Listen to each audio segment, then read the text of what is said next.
Olá pessoal, tudo bem? Bem-vindos a mais um Uneraxá Talks. Hoje nós vamos falar um pouquinho sobre valores pessoais, gestão educacional. Eu me chamo Diogo e aqui ao meu lado também está a professora Fabiola. Isso mesmo. Olá, professor. Olá. Diogo, é um prazer estar aqui com vocês, dividindo essa mesa, para a gente conversar um pouquinho sobre educação, que é aquilo que o melhor a gente sabe fazer, né? Fazer educação. Com certeza.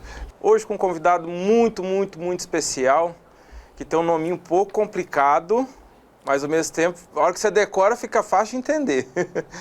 Nós estamos hoje recebendo com muito orgulho aqui um professor doutor Kaminski Melo Cholodowski. Falei certo, professor? Falou certo, isso mesmo. Olá, pessoal, tudo bem? Meu pai era da Lituânia. Papai nasceu na Lituânia e veio para o Brasil, né? Ele chegou no Brasil com uns 3 anos e pouco, né? E tem uma história bem legal. Se radicalizou depois no Rio de Janeiro e depois em Minas Gerais, em Formiga, que é a minha terra natal. Então, é um prazer muito grande. Se meu pai estivesse vivo hoje, ele estaria fazendo 100 anos esse ano. Mesmo? Então, olha que bacana. É uma questão, assim, muito legal, né? Meu pai chamava Henricas Cholodowskis. Cholodowskis. E você é consultor educacional e especialista em gestão educacional. Eu sou educador. Resumindo, Eu um sou educador. Eu tenho... Como é que nasceu essa paixão pela educação, professor? Meu pai e minha mãe sempre foram meus maiores inspiradores. Minha mãe era atleta, adorava esportistas e tudo. Meu pai gostava e incentivava. Então, eu tive excelentes professores da minha formação de educação infantil, ensino fundamental, que fazia com que encantasse aquilo. E eu fui também esportista, atleta, e depois eu comecei a fazer, comecei a dar aula de educação física, né? A época que não tinha tantas faculdades, 5 anos antes de eu entrar na faculdade, né, de educação física. Então, isso gerou isso, né? E aí eu tenho hoje 47 anos que atuo diretamente com educação. Como diz você, 30 anos. E 30 anos de idade. De idade.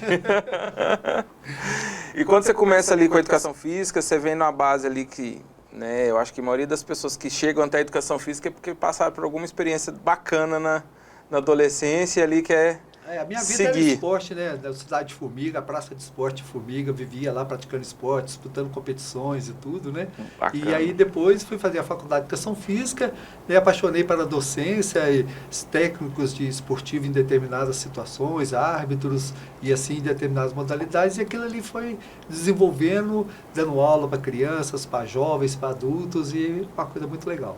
Coisa boa. E aí, você chega, você se forma em educação física e a partir daí? Então, formei em educação física, continuei ministrando as minhas aulas, né? Morei já em muitas cidades, né? E oportunidades de trabalhar com educação, trabalhar com treinamento esportivo, trabalhar como técnico esportivo, professor nesse setor. E fui fazendo essa carreira. Aí eu tive uma oportunidade, né, um convite da universidade onde formei em Muzambinho, né? E em 1989 eu estava no litoral norte de São Paulo e me convidaram para ser professor, né? Professor de natação, que era a área que eu atuava bem fortemente. Muzambinho é cidade de Milton Neves. Com certeza, o Milton Neves, grande Milton Neves, né? E aí a gente contextualiza assim, um tema que hoje você até, né, está absorvendo bastante, que é essa questão da questão do valor de pessoas e a gestão educacional. Inclusive, o professor Kaminski lançou um livro recentemente, né, que fez parte do doutorado dele, que eu acho que bacana. Onde pode adquirir esse livro, professor? Diretamente nas minhas redes sociais, pode mandar uma mensagem para mim, mas também eu vou deixar com vocês aí a página do Hotmart. Ele tem tanto o livro na questão física, como na questão de e-book também, né? E não é só a versão em português, eu fiz esse doutorado na Argentina, né? E eu lancei o livro tanto na versão em espanhol como na versão em português. Em espanhol também, então são dos dois livros. Quem quiser praticar o espanhol, né, professor? É uma boa forma. É isso aí. Mas, professor, a gente percebeu, né, porque hoje o senhor é muito dinâmico, né? Hoje o senhor já palestrou 2 vezes aqui no Uneraxá para um grupo de profissionais de setores, depois especificamente com aqueles que atuam com a docência, né? E aí eu gostaria de saber, assim, como é que o senhor transita nessa área da gestão corporativa, da gestão educacional, se tem alguma forma de alinhar as duas? Educação é educação. A gente fala que a educação é algo fantástico. Você fazer gestão educacional, você tem que entender todos os processos. Você fazer educação corporativa é uma coisa, educação formal é outra coisa nesse sentido, né? E esses muitos anos de vivência profissional que eu tive, né, que eu tenho, fez com que a gente trabalhasse. E como o Diogo perguntou, e chegou um determinado momento que eu fui convidado também em ser gestor educacional, trabalhando em instituições de ensino, né? E dali eu parti para a gestão, para ser diretor de faculdade, reitor de faculdade, trabalhar com instituições como SESI, SENAI, SESC, SENAC e assim por diante, né? Escolas profissionalizantes, e é uma carreira que eu tenho aí. Já morei em várias cidades, né, em vários estados, e tive a oportunidade de conhecer muito.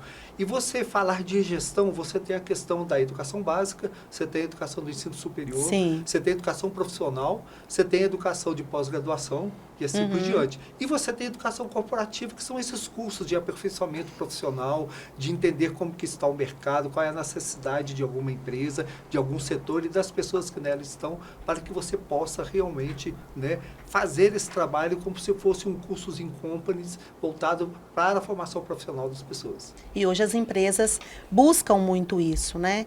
Antes parece que essa formação ela se restringia praticamente às universidades, às instituições de educação formal. Hoje as empresas investem muito nisso, As né? empresas sempre investiam, né? Mas não era explícito, né? As pessoas não sabiam. Mas por quê? Porque às vezes a empresa, ela precisa de uma pessoa especialista, não precisa de uma pessoa generalista. Generalista vai ser importante para que a pessoa possa ter noção daquilo, né? A pessoa formou em administração, como que ele vai gerir a empresa, algum setor que ele vai trabalhar e assim por diante, né? E aí as indústrias e as empresas têm a questão de produtividade e outras coisas mais. E qual é a importância da educação corporativa hoje? Com o mundo que a gente está vivendo, com essa transformação digital em todos esses processos, você precisa aperfeiçoar e requalificar cada vez mais todos os dias, todos o mundo dessas pessoas. Isso é verdade. E eu não vejo as pessoas assim acomodadas. Há um discurso de senso comum é que as pessoas são muito acomodadas, né? Eu acredito que não, né, Diogo? Hoje as pessoas buscam muito isso, né? De alguma forma. A informação está aí para todo mundo. As pessoas vão se destacar quem souber melhor gerir essas informações, porque elas estão aí para todo mundo em tempo real. Não é verdade? E o que eu acho que é muito importante nesse processo? Nós, educadores, provocarmos as outras pessoas a terem um autodesenvolvimento, um autoconhecimento. Hoje, no meio da internet da vida e outras coisas mais, você só não adquire conhecimento se você não quiser. Se você não quiser. Se você estiver acomodado. E se você estiver acomodado, o que vai acontecer? Você não vai ser visto pelo mercado, né? Então, você pode ter determinadas dificuldades. E isso eu acho que é um grande, né, viés das instituições educacionais que nós temos no nosso país e no mundo, né? Grandes instituições mundiais têm um processo muito grande dessa educação corporativa, né? Educação voltada para o mercado de trabalho. Sim. Você acha ainda, professor, que existe uma questão assim, muito burocrática dos profissionais na área de educação, no sentido de não buscar o que é necessário e achar que acomodou, né, professor?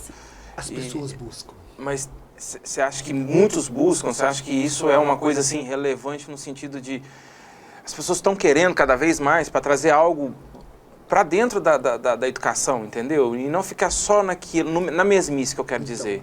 Hoje, a grande viés que nós temos e a grande entendimento que a gente precisa ter é como esses professores foram formados nas escolas públicas e nas escolas privadas. Isso é importante. Como que foi qual foi o trabalho que foi feito para eles, para que eles realmente sejam pesquisadores? O professor é um pesquisador, o professor tem que ser curioso, o professor tem que saber coisas novas, tem que conhecer novas metodologias. A gente fala hoje muito de metodologia ativa. Sim. O que seria isso no dia a dia, né? Se o professor, cada vez o aluno tem um entendimento muito maior do que a gente pensa. Hoje um aluno de educação infantil, às vezes ele sabe muita coisa que nós não sabemos, né? E isso é verdade. E mexem no celular com a maior facilidade. Nós estamos numa geração tecnológica muito grande que, às vezes, o professor não teve essa formação tecnológica, né? Então, você tem que entender que... E esse é o grande desafio e as grandes oportunidades que as nossas instituições de ensino pelo Brasil terão, né? De trazer de volta esse professor para a sala de aula, mostrar para ele o que está acontecendo e assim por diante, né? E eu fico pensando, Diogo, né, e professor, que isso independe de dinheiro, porque como eu vivo também na educação básica pública, as plataformas que o governo federal oferece de formação. A gente tem várias plataformas, a VAMEC, Escola de Formação, que os professores entram, eles têm uma formação continuada de tudo aquilo que ele percebeu, que ele viu, vivenciou durante a graduação, né, com certificação. Então, eu acredito que tira o professor dessa zona de conforto, né? Sim, com certeza. E hoje é o seguinte, as grandes instituições educacionais pelo mundo oferecem cursos gratuitos para quem quiser, no idioma que for. Hoje, nós temos aí um lançamento que foi feito pela Google, que a barreira da língua, ela acabou. Né? Você pode assistir uma live com uma pessoa nos Estados Unidos, na Alemanha, na Lituânia, terra do meu pai, né? E a pessoa está falando o idioma dele, você está ouvindo em português. E aqui você fala em português, eles estão ouvindo lá no idioma deles. Então, hoje não aprende quem não quer. O professor tem que ser curioso, o professor tem que buscar a requalificação dele profissional cada vez mais, porque ele tem que fazer diferença. E ele só vai fazer diferença se ele tiver conhecimento. E dentro disso, você falando tem que ser curioso, e a gente falou da questão tecnológica, como é que você está encarando essa questão da IA, educação, professores, alunos e instituição? A melhor coisa do mundo. Nós nunca tivemos tanta oportunidade de conhecer, de entender melhor e compreender melhor tudo. Né? Inteligência artificial nada mais é que uma pessoa que vai te ajudar a você desenvolver cada mais seu conhecimento. O professor jamais no mundo será substituído. A interação professor-aluno e assim por diante é algo riquíssimo, grandioso, que não vai perder o seu espaço nunca. As pessoas precisam olhar olho a olho, interagir cada vez mais, né? E essa inteligência artificial, ela realmente vem para colaborar com esse processo, né? O professor, ele tem oportunidades fantásticas de se desenvolver, de crescer, de fazer um melhor plano de ensino, preparar melhor uma aula, ter experiência com o aluno, ter feedbacks e assim por diante. A inteligência artificial, ela já tem muitos anos, né? Desde a evolução do nosso mundo, né? Cada um de uma forma diferente. Mas tem tudo. Agora, nós temos uma questão que chama-se ética profissional. Esse é o cuidado. Você tem a informação e você tem que entender se aquela informação realmente é. Você precisa ter conhecimento. Você lidar com inteligência artificial, você tem que conhecer. Não adianta você simplesmente ficar brincando com ela. Ela não é para brincar, ela é para ter aprendizagem e aperfeiçoamento. Eu acredito nisso. E eu acredito também que para nós, né, professores, a nossa geração, que tem um pouco mais de dificuldade de aceitar isso, por medo, né? Ontem nós tivemos a oportunidade de participar da palestra e vimos as fases do medo, da paralisia, da aceitação. Eu acho que nós estamos ainda pensando na substituição da IA, e não vai existir substituição pela IA, né? Mas eu gostaria que o senhor comentasse, porque quando o senhor entra nessa questão que o professor tem que saber e não é para brincar, na expressão que o senhor colocou para a gente hoje, dos oponentes socráticos, porque eu acho que isso é importante para que o professor saiba, né, manusear. Então, as ferramentas de IA, nós temos algumas formas de como conversar com ela. Sim. Ela tem milhões, bilhões de informações das pessoas mais influentes no mundo, de todos os tipos de conhecimento e tudo quanto é área. Né? O que seria uma ideia de oponente socrático? Você pode ir para ChatGPT, vamos falar que é o mais conhecido. É, o mais conhecido. Outras nesse sentido. Você vira para o ChatGPT e fala assim, eu quero que você seja o meu oponente socrático no assunto X. Nós vamos falar sobre educação infantil, como a gente desenvolveu o processo de formação desses alunos, de aprendizagem, utilizando a aprendizagem motora na escola e alguma coisa nesse sentido. Só que eu quero que você me contradiz naquilo que eu falar e você vai me dar argumentos para me provar que tem coisas melhores do jeito que eu faço. E você começa a ter uma conversa. Mas para você ter essa conversa, você primeiro precisa falar, eu sou o professor X. Como se fosse uma apresentação. Tenho a minha formação X, faço isso. Você tem que dar informações para essa IA, para ela saber quem você é. E você demonstrar conhecimento. Que se você tiver conhecimento, se você tiver cultura, se tiver experiência, vivência, ou você quiser fazer outras coisas, você vai conseguir resultados fantásticos. E aí você começa um debate, né? Com essa coisa, você sendo um oponente seu naquilo que você responde. No final, você pode pedir para essa IA, faça um resumo. O que foi que você achou de interessante? O que não achou de interessante, como que a gente pode resolver isso juntos, para a gente melhorar. Então, é uma ferramenta que não dá para ser usado com os alunos de educação infantil e de ensino fundamental. Ainda, né? Ainda dentro desse processo, apesar que eles são muito mais inteligentes. Muito espertos do que a gente. Mas ensino médio, você pode fazer um debate com esses alunos, né? Seja no laboratório de informática, seja nos celulares deles. Mas eu acredito que até para os pequenos, a gente tem nas escolas públicas, professor, tablet, sabe, Diogo? Sim. E a gente tem umas crianças que ontem, enquanto o palestrante falou sobre o buraco negro, eu me lembrei desse aluno de 6 anos, no primeiro aninho dos anos iniciais, que me fez a pergunta sobre buraco negro, e aí ele falou, me empresta o seu telefone. Ele pesquisou sobre o buraco negro, falando que tinha o buraco branco. Então, eu acho que se o professor souber direcionar, essas crianças também então, podem olha usar. O que você falou, o professor, se ele preparar a aula dele em cima disso e saber que o aluno está aprendendo sobre animais, está aprendendo sobre frutas, está aprendendo sobre isso. E você começa a fazer esse trabalho e você mostrar para ele, ele vai conseguir muitas informações e ele vai poder ter uma aprendizagem mais rápida e um desenvolvimento intelectual cada vez maior. Mas, para isso, o professor tem que ser preparado. Sim. O professor não precisa ter medo. O professor tem que ser audacioso no sentido de, eu não sei, mas eu vou aprender. Eu vou correr atrás. E não pode ter receio de pedir ajuda. Pedir ajuda aos gestores, às instituições de ensino, voltar para o banco escolar, né, de você entender esse processo. Mas eu tenho certeza que é um processo que realmente não tem volta e será fantástico. Ontem eu achei interessante, antes do evento iniciar, a gente rodando ali, conversando com pessoas para entender um pouquinho o que estava esperando da palestra. Alguém dizendo que estuda a partir do ChatGPT como? Como hoje, na nossa época, a gente usava era livros, e hoje são e-books praticamente, a pessoa baixa aquilo que ela recebe de material, joga no ChatGPT, ele dá o resumo e a síntese e ainda pede para gerar uma prova para ela fazer a prova em cima daquilo. Então, aí vamos lá. Você faz o que você quiser. Sim. Né? Mas você falando com o ChatGPT, você falando uma coisa mais superficial ou não, e você ter conhecimento, beleza. Mas você, como educador, você tem que saber que você vai estar mexendo com outras pessoas. E aí você tem que ter um embasamento muito grande, um embasamento teórico de conhecimento, para que você possa, né? Quem sabe qual o tipo de avaliação que o aluno tem que fazer é o professor. É o professor. Sim, mas, agora, mas tipo foi uma forma de preparo, sabe? Sim, aí você pode fazer testes. Sim, você pode fazer experiência. Me apresente 10 modelos de avaliação lúdicas que possa fazer o desenvolvimento de habilidades motoras finas. Ou coloca a própria habilidade, o descritor é tal, né? Isso. Como que você me sugere isso? Sim. Aí você dá informação para ele. A minha turma é assim, são X alunos de tal idade, tal, e você começa a trabalhar nesse sentido. O que é importante nós, educadores, saber e passar para esse grupo de professores que possam ter algum receio é bom, é importante. Você vai crescer. Se você quiser, você vai desenvolver muito. Com certeza, né?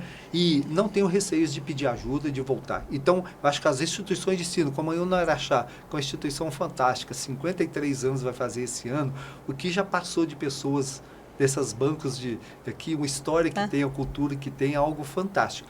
E a oportunidade de reescrever essa história cada vez mais é o momento que todos estão passando. Né? E eu acredito assim, que a semente já foi lançada, né? Se é um assunto que outrora nós não fazíamos, não discutimos com as pessoas, o Unaraxá já está saindo à frente, lançando um curso de graduação, né, na IA.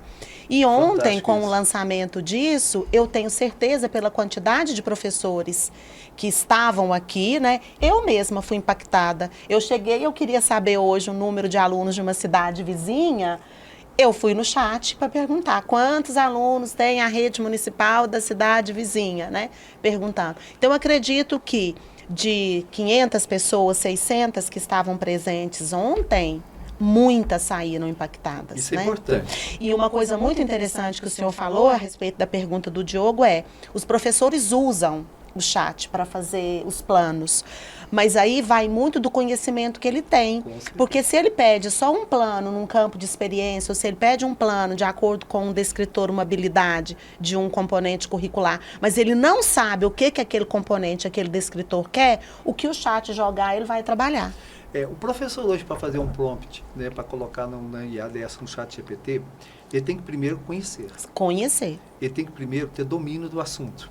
Ele vai usar aquele instrumento para que ele possa ter mais habilidade para desenvolver cada vez mais. E com certeza, se ele entrar nesse processo, ele vai ter um ganho muito pessoal. Vai ter um ganho muito pessoal. E a inteligência artificial veio também para que algumas ações burocráticas, ou as coisas que sejam mais simples, elas possam ser feitas em menos tempo. Sim. Né? Para que você possa ter um resultado mais significativo. E que o meu tempo possa ser usado para coisas talvez mais produtivas do que só burocráticas. E para você estudar mais. Isso mesmo. Nesse sentido. E na gestão, professor, a IA? Então, a gestão é uma coisa fantástica, né? Você trabalhar com gestão educacional hoje, você ter todas as informações, você ter todos os gráficos, você ter todos os relatórios, você ter todos esses processos, são coisas fantásticas. Existem hoje equipamentos que você pode acoplar o celular ou no computador ou até em cima da tua mesa, que você está fazendo uma reunião, aquilo ali está tudo sendo gravado e depois você pede para ela gerar um relatório, o que foram pontos positivos, pontos que não foram positivos, qual que é isso, ela já te dá tudo isso. Nossa, é uma então, em vez de você fazer uma ata, você já tem uma ata, pronto. Só que uma não revisão. utiliza 100% aquilo. Pega, lê, vê o vocabulário, vê se palavras que estão sendo colocadas lá são a sua também, são da região, da cultura onde você está, e depois você refina aquele documento e aí você vai ter ali algo fantástico. A coisa que você ia gastar talvez 4, 5 horas, você está gastando 1 hora. Eu ia falar disso, porque a minha formação é em letras também. Eu já ia falar assim, a escrita tem a sua marca. Sim. Tanto que ela tem a sua marca, que se alguém deixar um bilhete escrito, e se você tiver muito conhecimento sobre aquela pessoa, você arrisca dizer, sem ela assinar. Esse texto foi escrito pela Fabíola, pelo professor, Sim. pelo Diogo. E aí você tem que dar a sua pessoalidade no texto. Então, é aí que tá. Você tem vários materiais que você escreve, a forma que você escreve, o seu vocabulário e tudo. Você começa a conversar com essa IA, seja ela qual for. Ela vai, num determinado tempo, saber quem é a Fabíola. Sim. Vai saber o estilo da Fabíola de escrever, de pensar, de agir. E quando você for pedir algo para ela, ela vai trazer a coisa mais próximo possível daquilo que você apresentou de informações. Gente, é uma loucura, né? Não tem fim. Né? Agora, volto a falar. Ética profissional. Isso não pode ser feito para eliminar o seu trabalho de educador. É para aprimorar o seu trabalho de educador. Essa observação é muito importante, senão as pessoas vão pegar para diminuir aquelas horas de planejamento que a gente tem em casa, e não é isso. Sim, no primeiro momento você pode até fazer isso, mas você vai chegar a um ponto que você vai ter até mais trabalho para revisar tudo, mas depois que você já tiver tudo encaixado, aí sim você vai diminuir tempos, né, para você fazer algo diferente, que você possa se requalificar, que você possa ter mais atenção, né, como eu falo.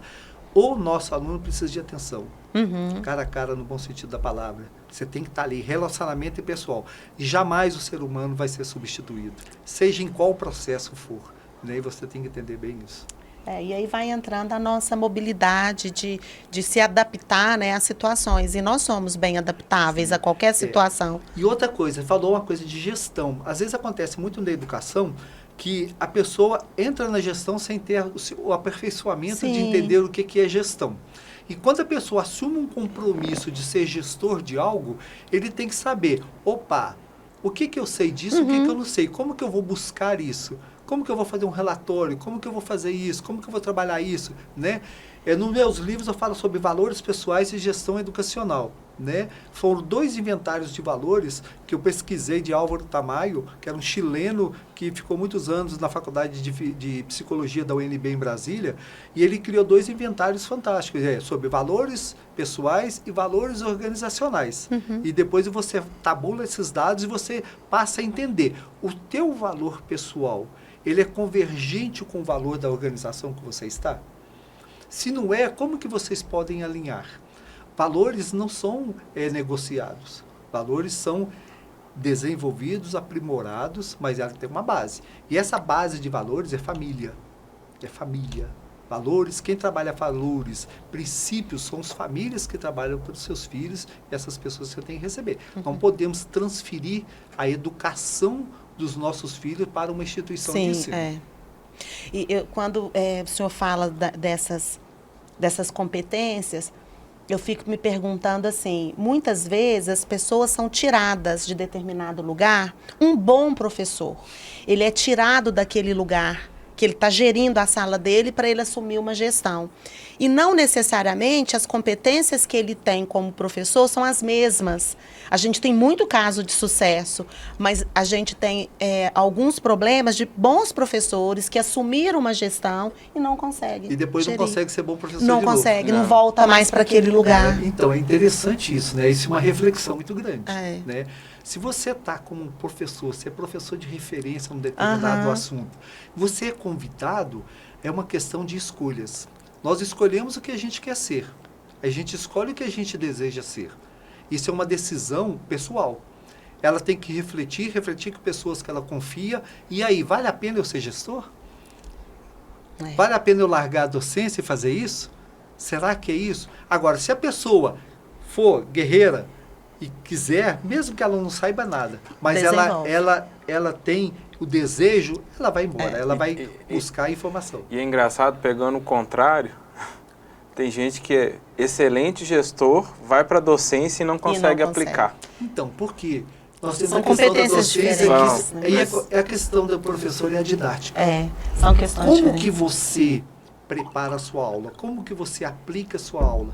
Como que você... São vivências que você teve, né? Você se torna professor tendo como espelho alguns outros professores que foram seus, a forma dele atuar e assim nesse sentido. Eu tive excelentes exemplos na minha vida, mas os meus maiores exemplos foram meus pais. Foram os meus maiores exemplos. Para nós sempre vai ser quem nos cria, né? Como é que você vê, Camins, que essa questão dos valores pessoais, organizacionais, e como é que eles se entrelaçam nesse cotidiano de uma instituição? Igual eu falei para vocês, você escolhe o que você quer ser. Você escolhe como você vai ser, né?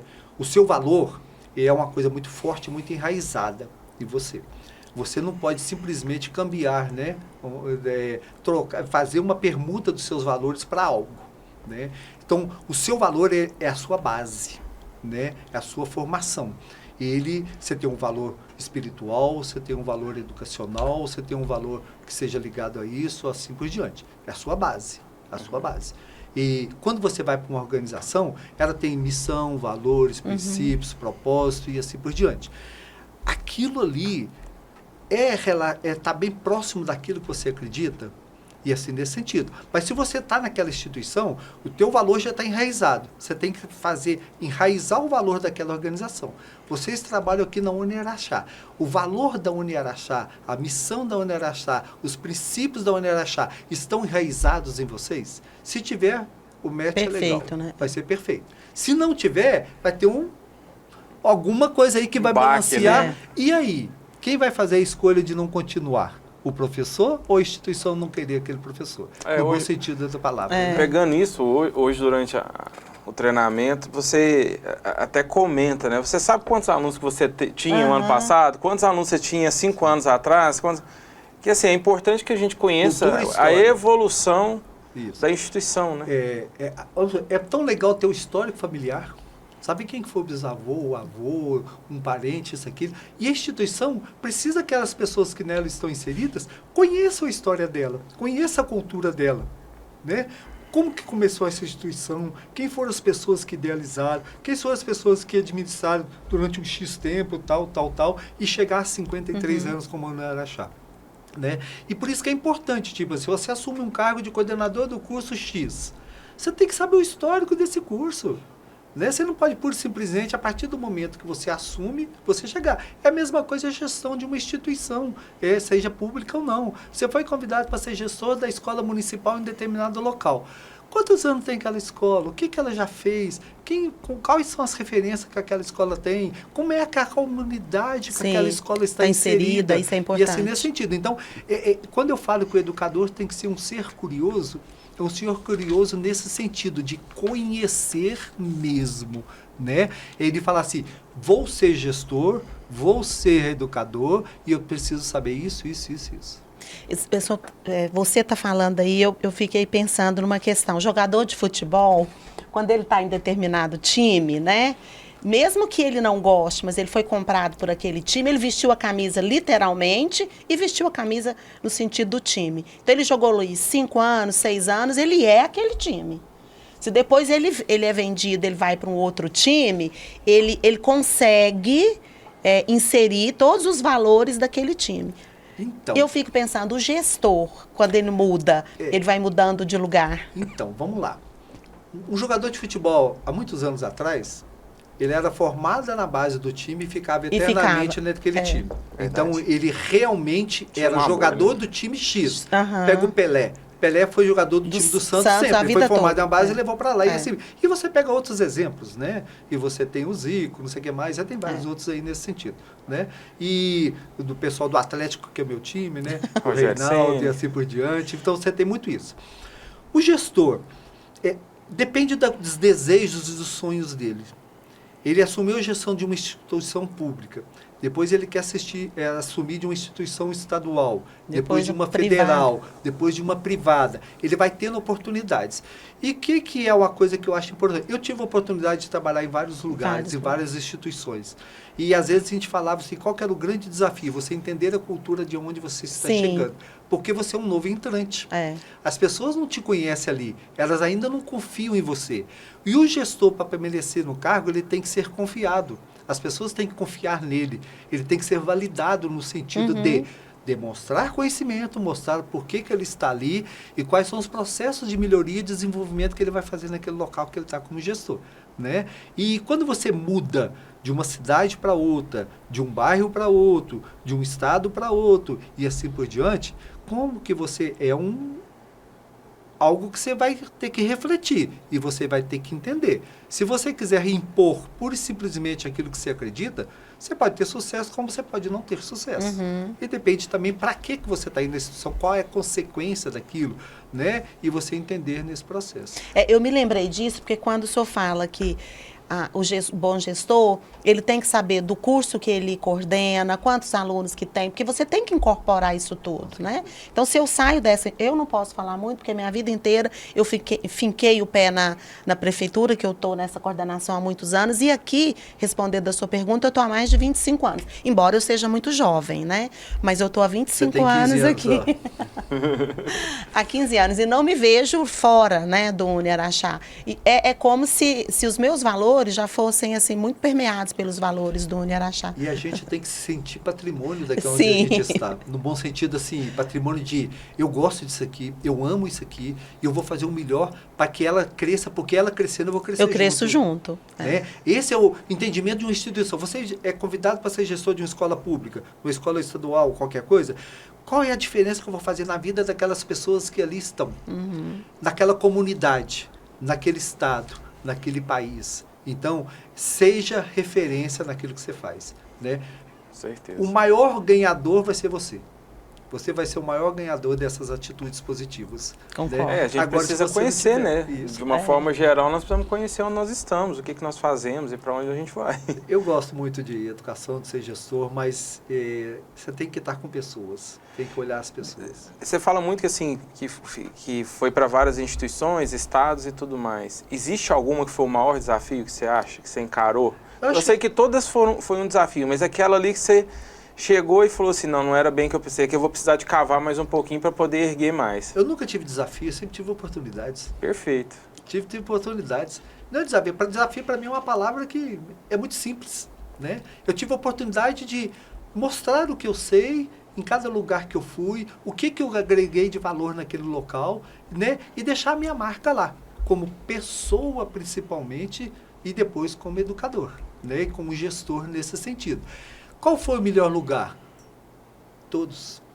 O melhor lugar é aquilo que eu estou hoje, né? E nesse sentido. Agora, o passado é tão bom recordar. E o passado nos ajuda, sim, no hoje. Eu fiz aquilo no passado, se eu fizer aqui agora, eu não vou ter sucesso. Então, eu tenho que conhecer o meu passado, né? Para saber o que foi legal, o que não foi e o que os dias de hoje pedem. Tipo, um gestor hoje que não domina a tecnologia, ele não vai conseguir fazer a gestão da instituição dele. Seja financeira, seja de outras coisas mais. Hoje né? tudo está em sistema, interligado, né? Então tudo nesse sentido. E essa frase sua me lembra uma que eu sempre falo para os gestores e para os alunos também. A gente tem que ter olhos para completar, não olhos para o que falta, Que legal, né? que legal. Porque todas as pessoas têm olhos do que falta. Não, mas está faltando um livro aqui. Não, a gente tem que ter olhos para completar. Às vezes, por a gente não ter conhecimento, a gente quer achar o defeito. E tentar ver algo. A gente tem que tomar um cuidado muito disso. O que passou, passou. Não adianta você remoer aquilo. Né? O que falta hoje? A gente fala muito sobre dores. Quais são as dores que você assumiu na gestão? Quais são as dores que você assumiu como docente? Quais são as dores que a gente tem nas questões familiares, pessoais, da comunidade e assim por diante? Né? E em cima disso você se desenvolver nesses processos. E hoje também, mais cedo, você falou um pouquinho sobre escuta ativa. Você falou questão da inteligência emocional. Você falou sobre vendas. Diante desse quesito, até pelo marco novo que a gente recebe do MEC agora com relação à educação à distância, como é que você vê esse impacto nas organizações? É algo muito novo. As pessoas estavam muitos anos atuando de uma determinada forma. Eu tenho grandes amigos, né, que defendem muito bem o EAD em todas as formas. Nós sabemos que, infelizmente, você tem instituições fantásticas com a qualidade de ensino, como eu sei que tem o EAD da Uniaraxá, né, uma super recomendável pelo país, né, algo bem firme, bem consolidado. E temos instituições que realmente não têm estrutura. Eu acredito que formar pessoas, você tem que ter estrutura, principalmente humana. Você tem que ter bons profissionais que entendam do que eles estão falando, e estrutura física, para que você possa praticar. Não adianta eu trabalhar só a teoria, eu tenho que ter a prática. Eu gosto muito de educação à distância, fui professor de educação à distância, mas a prática tem que estar vindo junto. Né? Agora, o que o MEC determina, X% daqui, X% dali, se isso é o viável ou não, a gente vai ter que experimentar. Vai ter que experimentar, eu penso. Não adianta a gente, tipo assim, é um marco regulatório, é uma lei, nós temos que cumprir. E se a gente tiver elementos, se tiver questões bem concretas para colocar. Eu acho que a minha visão pessoal não ouvir educadores de referência para criar esse marco. Né? E pessoas ligadas ao EAD, conhecer aquilo que o EAD realmente faz nesse Brasil grande, né? Nós temos um problema muito sério com esse EAD, às vezes pessoa que nunca teve a oportunidade de estudar, está numa cidade bem longe, né? E você pega a questão da pedagogia, né? E assim, nesse sentido. Essa pessoa, será que ela vai ter condições de estudar ou não vai ter? Então, por isso que tem um tempo aí, como é que tem para as instituições se organizarem a partir daí, né? A pedagogia já colocou um marco, tem que começar presencial no próximo semestre, né? E é nesse sentido. Volto a falar. Pessoas, formação profissional, inteligência emocional. E nós estamos num momento muito sério no mundo, que é a questão da doença mental. A gente tem que entender muito bem isso, trabalhar muito bem isso, né? Você ouvir as pessoas, a escutativa, entender o que essa pessoa quer, qual que é o sonho dele, o desejo, por que ele está te procurando, o que você vai oferecer para ele, o que ele vai ter de vantagem para estudar na Uniaraxá e como ele chegou aqui e como que vai sair. E vocês, gestores educacionais, nós, gestores educacionais, nós temos que saber como o aluno entrou e como ele saiu e como ele foi para o mercado de trabalho. Né? A gente tem que entender esse processo nesse sentido. Né? Vender é uma coisa muito simples. Né? Você coloca o produto e vende. Só que aquele produto tem valor agregado, aquele produto encantou a pessoa. Né? Vocês têm produtos aqui, eles encantam as pessoas que vêm aqui buscar. Está entregando o que prometeu. Isso, né? Que a gente falou, você entrega o que você promete. Sim.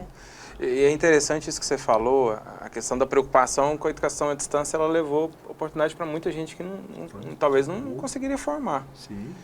E eu me recordo, eu tive a oportunidade de trabalhar na expansão do EAD do Uniaraxá, então eu viajei muito esse nosso Brasil. E cada cantinho que nós fomos, é engraçado assim, que você via um contraste tão diferente, parece que era uma cidade que você está no mesmo posicionamento, mesmo estado, 50 quilômetros dali já é outra cultura. E uma coisa que mais me emocionou foi um polo que nós tínhamos no Pará. Para poder chegar nesse polo, os alunos não tinham computador. Então era uma escola com a qual nós fazemos a parceria. Os alunos iam estudar de manhã, eles tinham que sair na quinta-feira à noite para chegar lá sábado de manhã, porque tinha que vir No Rio. no Rio. Então, a cada 15 Pegam dias... aquelas voadeiras, né, que são os barcos. Aí, a cada 15 dias, eles faziam um encontro.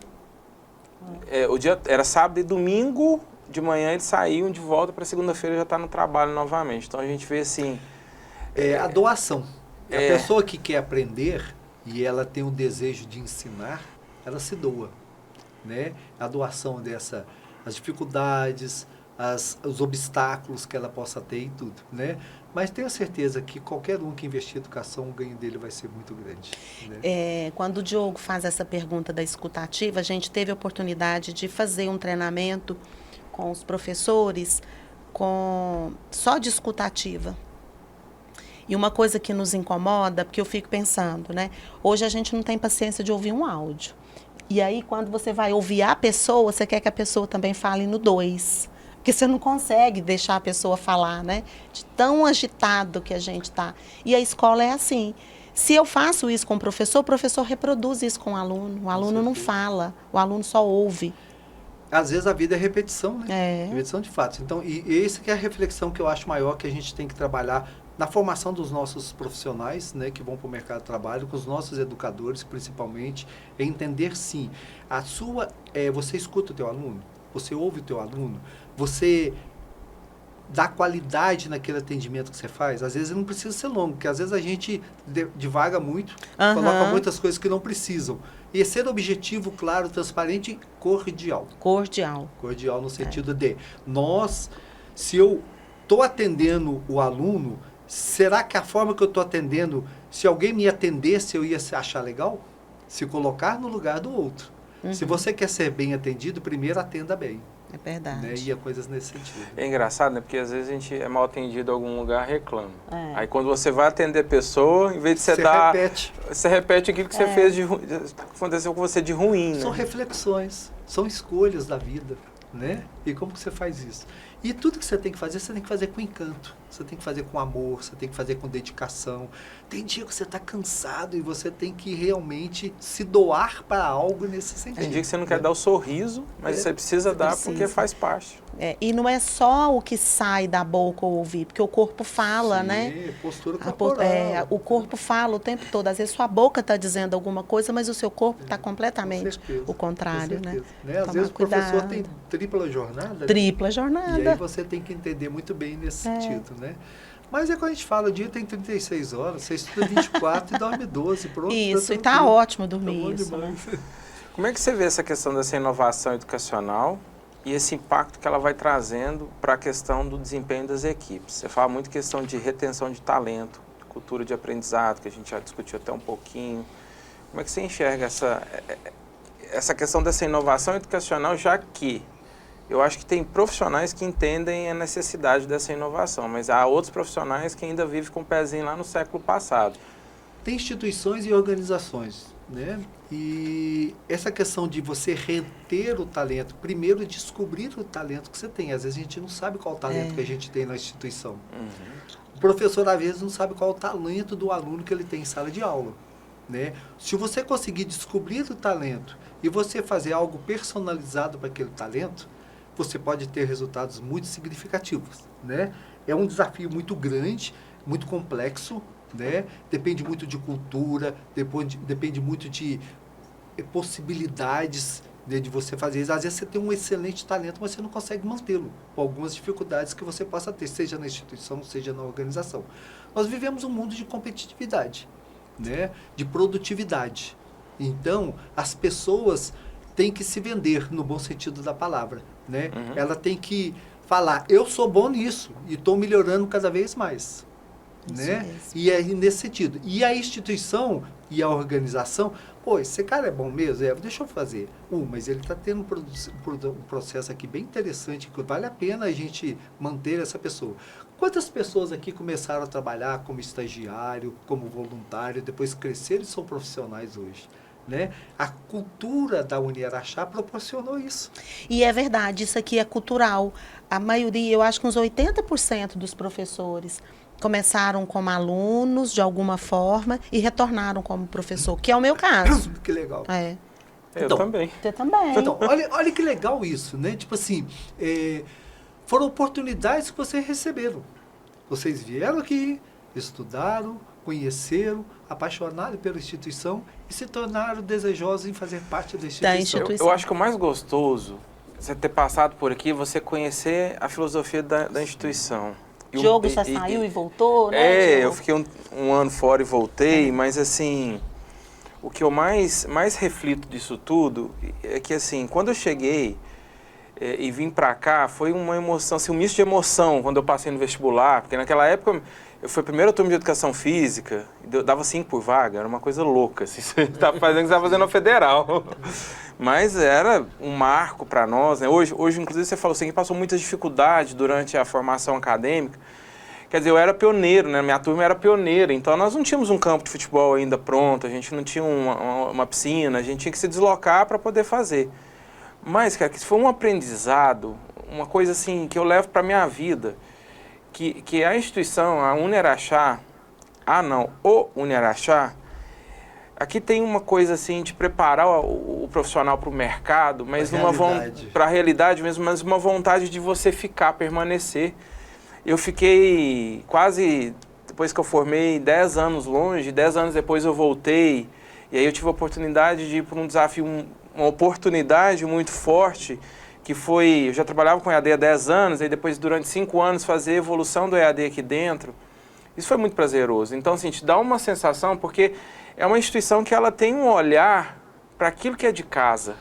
Se fala muito em família aqui, né? E é quase ideal, isso. Existe o real. Justo. Né? E como que a gente vai preparar o nosso profissional para aquilo que ele vai encontrar lá fora? Né? Aqui você faz aula num ginásio coberto. Quantas escolas têm uma quadra coberta? Né? Vai ter que trabalhar no sol, passar muito filtro solar, usar boné e assim por diante, como professor de educação física. Sim. E o professor? Aqui você tem uma estrutura, você tem um projetor, você tem isso, passador de slide, você tem material, você consegue. Na escola, às vezes, não tem computador. Né? É claro que hoje isso melhorou muito, né? Os governos, né, estão envolvendo muito nesse processo, como você falou, existe tablets nas escolas para serem trabalhados, serem produzidos, né? Então, é entender isso, como era antes, e como está sendo hoje, e como será amanhã. Amanhã a gente não sabe, mas a gente tem que prever, a gente tem que entender isso, né? Como é que a gente vai trabalhar isso. A gente ficaria aqui conversando mais um tempão, né? Mas... Bom. Professor, que conselho que você, assim, para a gente terminar, a gente lógico que a gente está vindo uma nova geração, novos gestores vão acontecer, já acontecem, mas eu digo principalmente essa geração de 2010 para cá, que eu acho que é uma geração ainda mais tecnológica do que a geração anterior. Como é que você, se você tivesse nesse contexto de preparar esse pessoal, como é que você daria, assim, vamos dizer um conselho, mas como é que você encararia esse futuro tecnológico que a gente tem? Né? A gente fala isso, mas tipo assim, você é o adulto da relação, onde você está. Se você é líder, principalmente, você tem que saber qual o poder da sua liderança. Para que você está ali, o que você pretende e o que você pode fazer. Né? Eu acho que seja qualquer profissional dentro da instituição que está sendo formado, ou os profissionais que trabalham na instituição, nós temos uma responsabilidade muito grande de formar as pessoas para o mundo. Né? E você tem que fazer com que as pessoas sejam curiosas, mas o professor tem que ser muito mais curioso nesse sentido. Você tem que provocar a busca por informação de qualidade, não simplesmente ser manchete. Você tem que entender muito esse processo. Né? E eu falo muito bem que a questão que é mais importante, que é o ser humano. Você tem que respeitar o outro para ser respeitado. E como eu falo para vocês, e a gente falou uma frase, né, que eu utilizo, que eu vivenciei essa frase no colégio em Uberlândia, que é cuidar de si, cuidar do outro, cuidar deste lugar. Se eu cuidar bem de mim, eu realmente vou conseguir fazer o que eu quiser, seja pessoalmente ou profissionalmente. Quando eu vou cuidar do outro, eu vou poder ajudá-lo a progredir, a aperfeiçoar, a melhorar, a se desenvolver, e vou estar fazendo o mesmo e desenvolvendo junto com ele. em todos esses processos. E aí eu vou conseguir cuidar do lugar que eu estou, principalmente as nossas famílias, o nosso lar, né, a comunidade que a gente frequenta e a instituição que a gente trabalha, né? Então, é muito importante você estar bem, né? Por isso que a gente fala a questão da saúde mental, algo muito importante nos dias de hoje. Se você está bem, pronto, você está feliz, pronto, né? Você pode não, às vezes, ter algumas dificuldades, mas você vai superar, né? Você vai ter esse trabalho. Mas eu acho o seguinte, que nós estamos vivendo uma oportunidade, como todas as outras, né, que a gente vai falando, mas uma oportunidade única de, poxa, tem coisa nova, tem coisa tão bonita acontecendo, tem tanta coisa legal aí, né? E o que a gente está vendo hoje, amanhã vai ser totalmente diferente, daqui 6 meses vai ser totalmente diferente. A educação tinha um período longo para fazer mudanças, hoje ela não tem mais tempo para isso, ela tem que fazer mudança instantânea, imediata. Só que os nossos profissionais, os nossos gestores estão preparados para essa mudança? Essa é a pergunta. Porque se eles não se prepararem, o que vai acontecer? Eles não vão provocar mudança interna. Ele não vai conseguir motivar aqueles professores a se melhorarem também, aprenderem. E o professor não vai poder ensinar aquilo que o aluno necessita, né? Então, esses são os grandes desafios. Você entender o ser humano, né? Você entender o ser humano e fazer com que você primeiro esteja bem e você tenha pares, né? Pares que acreditam que têm os seus mesmos sonhos, os mesmos desejos, né? O sentido de pertencer a algo e assim nesse sentido. Eu acredito nisso. Eu acho que se nós não nos prepararmos e nós não temos tempo, nós não viemos aqui para passeio, né? Viemos para evoluir, é uma bola de neve. Se você ficar na frente, ela passa por cima. Mas curta a vida, né? Também. Tem que curtir. Curta a vida, curta a sua família, curta teus filhos, seus familiares. Já que o dia tem 36 horas. Olha que sonho, dormir 12 horas por dia. Tá ótimo. Delícia, tá ótimo. Professor, a gente agradece por esse papo tão gostoso. Falar de educação é tão bom, né, professor? Falar é muito bom, é bom demais. Eu amo educação, ela pulsa. Esse dia pediu para me escrever num quadro uma frase de educação. Eu só pus um coração, eu te amo. Porque ela é inspiradora e é de apaixonar mesmo. Professor, eu queria que você falasse ainda um pouquinho sobre os seus livros. O pessoal que está aí nos ouvindo, onde que eles conseguem encontrar, que eles conseguem ver. Então, as minhas redes sociais, né, que é @KSHB Educacional. Caiu o livro, mas não pode cair não, viu, gente? KSHB Educacional, né? E a minha rede, @Kaminski Cholodowski. É um nome muito fácil, muito simples, super né? Fácil. Então é fácil de organizar nesse sentido, né?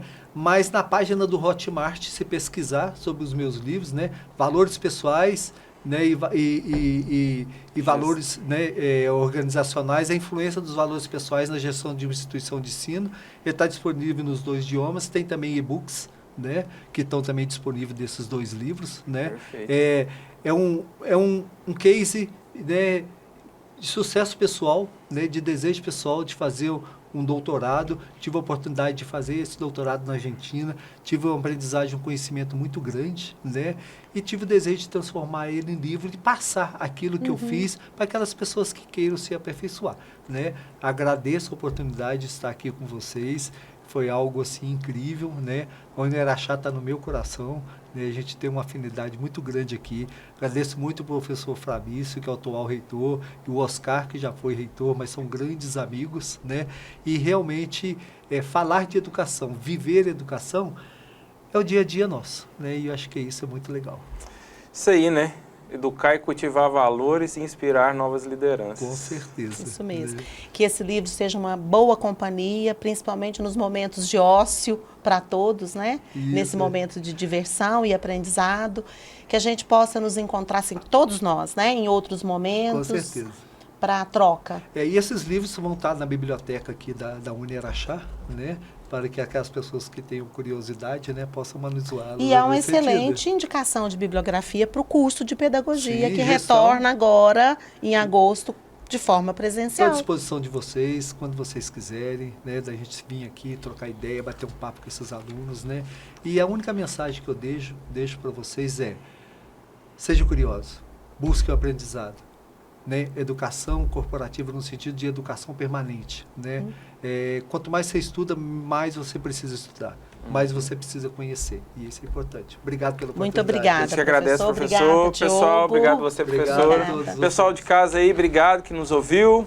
Lembrando que nós estamos com o vestibular abertas as inscrições, uniaraxá.edu.br, clica lá rapidinho, faça sua inscrição e vem para o curso de pedagogia. Venha para o curso de pedagogia presencial em agosto. Venha para a melhor instituição de ensino de Minas Gerais, Uniaraxá. Com certeza. Pessoal, até o próximo Uniaraxá Talks. Brigadão, aquele abraço. Fomos.